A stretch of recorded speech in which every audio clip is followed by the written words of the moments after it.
Yung peri-peri chicken na favorite natin, gawin po nating low carb yan. Blessed day to you, ka-low carb. So una po, kailangan natin ng siling makopa, sibuyas, siling pula at bawang po. Lagyan din natin ng konting olive oil at i-air fryer po natin na ilang minuto.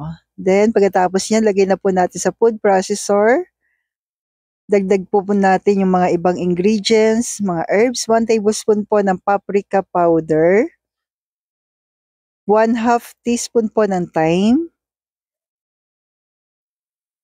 salt 1 tablespoon, 2 tablespoon po ng golden monk fruit, available sa Jada's Green, dahan po ito, pati mga natural herbs natin. Then olive oil po.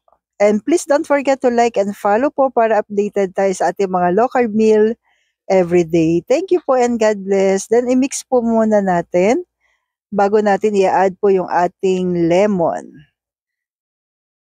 So after nyan, add tayo ng lemon po, 3 tablespoon, 1 tablespoon po ng white vinegar. At kung umabot ka po sa part na ito, pwede po bang malaman kung tiga saan po tayo po? Para alam ko lang kung saan naabot yung ating video. Thank you po. Then, imamarinate po natin ito. Mas okay po kung magdamag. Pero kung hindi kaya, kahit mga 1 hour po. Then, 180 Celsius in 20 to 25 minutes. By the way po, hindi po whole chicken ang ginamit ko po dito.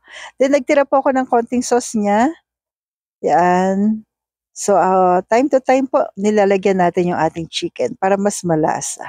So, ito na po yung aking low carb. May version po ng peri-peri chicken, no rice. So, stay healthy, stay low carb po, and God bless.